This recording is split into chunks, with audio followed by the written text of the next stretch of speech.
সারা দেশে পরীক্ষামূলকভাবে চালু হয়ে গেছে ব্রডব্যান্ড ইন্টারনেট। ডাক, টেলিযোগাযোগ ও আইসিটি প্রতিমন্ত্রী জানিয়েছেন, এরপর মোবাইল অপারেটরদের সংগঠন এমটবের সাথে বৈঠক করে সোমবারের মধ্যেই 4G সেবা চালু করা হবে। তবে ফেসবুক এবং টিকটক এখনই চালু হচ্ছে না। 2 ধাপে চালু হলো বিচ্ছিন্ন হওয়া এই ব্রডব্যান্ড ইন্টারনেট। মঙ্গলবার প্রথম ধাপে শুধুমাত্র জরুরি খাত সংশ্লিষ্ট জায়গাগুলোতেই দেওয়া হয় ইন্টারনেট সেবা।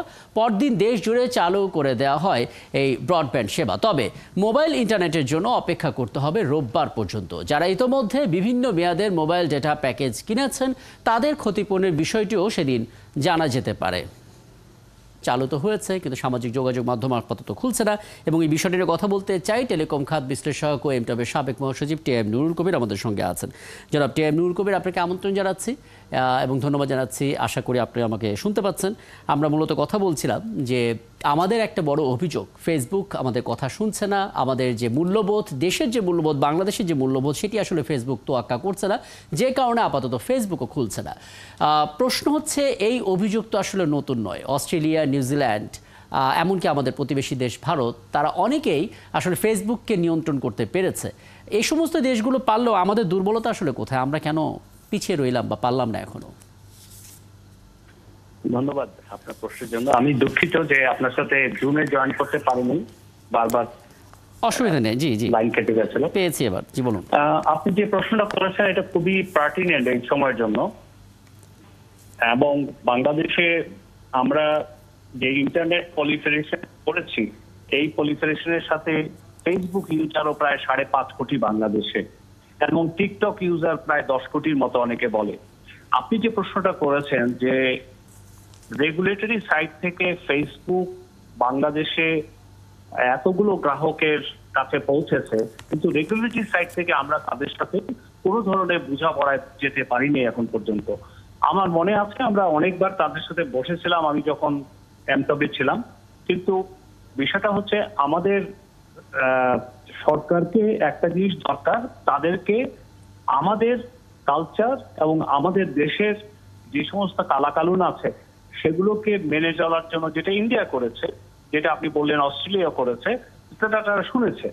আমাদের উচিত ফেসবুকের সাথে বসে এবং ফেসবুককে বলা উচিত যে আমাদের দেশের কালচার এবং আমাদের দেশের এই সমস্ত নিয়ম কানুনের মধ্যে যদি তোমরা থাকো, তাহলে আমরা ফেসবুককে বাংলাদেশে এই যে এতগুলো ইউজার, তাদের জন্য এটা একটা বড় সম্ভাবনার জায়গা।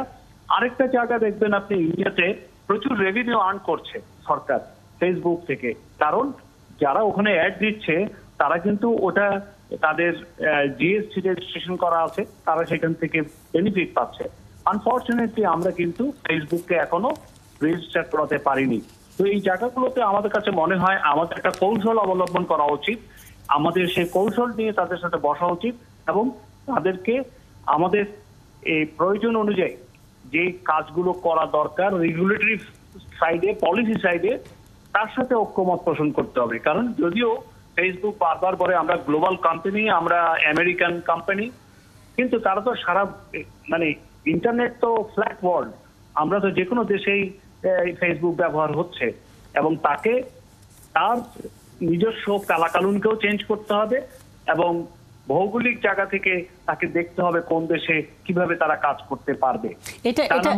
আমাদের যে গ্রাহকরা আছে তারাও ভোগান্তি ভুগছে এবং সরকারও এই বিষয়টা নিয়ে নীতি নির্ধারক আলোচনা করছে। বুঝতে পারছি, মানে এটা আপনি খুব চমৎকার একটা পয়েন্ট বলেছেন আসলে, যে অন্যান্য দেশগুলোতে আসলে যেভাবে রেভিনিউ শেয়ার হয়। আপনাকে বিশেষ ধন্যবাদ এই অর্থে যে আমি আসলে এইটাতেই আসতাম যে বাংলাদেশ তো ফেসবুকের সবচেয়ে গতিশীল দেশগুলোর মধ্যে 12তম, এবং এদেশে 5.5 কোটির বিশাল গ্রাহক আছে ফেসবুকের, অথচ কন্টেন্ট ক্রিয়েটাররা তাদের কন্টেন্টে ফেসবুক ব্যবসা করছে গোটা বিশ্বে, কিন্তু 1 টাকাও আসলে বাংলাদেশ পাচ্ছে না। এই রেভিনিউ শেয়ারটা তাদের সঙ্গে বসে হয়তো আমরা নিশ্চিত করতে পারি। কারেক্ট করে দেই রাকিব সাহেব, একটু কারেক্ট করে দেই। বাংলাদেশ কিন্তু এখন 3 নম্বরের মধ্যে আছে। আচ্ছা, একটা বিষয় তাহলে একটু বলবেন, এই যে 3 নম্বরে আমরা আছি, কিন্তু আমাদের কোনো অফিস, আসলে ফেসবুকের অফিস আমাদের দেশে নেই, এটা কেন? মানে অফিস না থাকার কারণে তো জবাব দিতে জায়গা তো অনেকটা কমে আসে। ওরা প্রথমত একবার আলোচনা করেছিল মন্ত্রণালয়ের সাথে, করে ঢাকায় একটা লিয়াজো অফিস শুরু করেছিল। পরবর্তীতে তারা এটা সিঙ্গাপুর থেকে কমিউনিকেট করছে। কিন্তু আমাদের উচিত তাদেরকে বলা সরকারের দিক থেকে যে তোমরা এই দেশে যদি ব্যবসা করতে চাও বা তোমাদের অ্যাপ্লিকেশন চালাতে চাও, you should have your presence তাদের প্রেজেন্সটা বাংলাদেশে থাকা উচিত, যেটা অন্যান্য দেশে আছে। এ ব্যাপারে আমাদেরকে শক্ত হতে হবে, কৌশলী হতে হবে, এবং আন্তর্জাতিক আইন কানুন মিলে আমাদেরকে বাংলাদেশের আইনও তাদেরকে মানতে হবে, দুটোই। আচ্ছা, আর সবশেষে একটু বলবেন, আমরা মানে চিঠি দিচ্ছি, চিঠি দিয়ে তাদেরকে হাজির হতে বলছি, হয়তো তারা হবেও, কোয়ার্টারলি মিটিং বিটিআরসির সাথে হয়, এটাও আমরা শুনে থাকি, কিন্তু মানে এই চিঠি তো আসলে আমরা অতীতেও দিয়েছি। একটা শক্ত অবস্থানে যেতে গেলে চিঠির বাইরে আর কি করার সুযোগ আছে? চিঠির বাইরে যেই লেসনটা আপনি নেবেন ইন্ডিয়া থেকে, ইন্ডিয়া যেটা করেছে, ইন্ডিয়া তাদের নিজেদের টেলিকম রেগুলেশন যেটা আছে সেখানে কিছু কিছু জিনিস তারা চেঞ্জ করেছে এবং তাদেরকে বাধ্য করেছে, কারণ ইন্ডিয়াতে ফেসবুকের অফিস আছে, এবং তাদেরকে যেটা করেছে যে তাদেরকে বলেছে যে এই আইনের মধ্যে থেকে যদি তোমরা ব্যবসা করতে পারো বা তোমাদের অ্যাপ্লিকেশন চালাতে চাও তাহলে আমরা অনুমতি দেবো, এবং আমাদের সাথে রেজিস্টার্ড হতে হবে। আনরেজিস্টার্ডলি বাংলাদেশ আমাদের দেশে ব্যবসা করতে পারবে না বা সার্ভিস দিতে পারবে না। আমার মনে হয় এই বিষয়টা একটু দেখা দরকার। আমাদের অনেক লাইসেন্সি আছে যারা সার্ভিস দিচ্ছে, বহু রকম টেলিকম বলেন বা বিভিন্ন, ফেসবুকেরও তা দরকার। বুঝতে আর পারছি। এদিকে টিকটকের কথা বলে, টিকটক কিন্তু ফেসবুক যেমন 5.5 কোটি ইউজার, টিকটকের প্রায় 10 কোটি ইউজার। জি। এটাও কিন্তু আমাদের জন্য একটা চ্যালেঞ্জ। একটা চ্যালেঞ্জ, এবং আপনি আসলে খুব চমৎকার কিছু পরামর্শ দিলেন, এবং আপনাকে দেখতে পেলে সত্যিই খুব ভালো লাগতো, এবং আপনাকে অনেক ধন্যবাদ, আপনি আমাদেরকে সময়টা দিয়েছেন।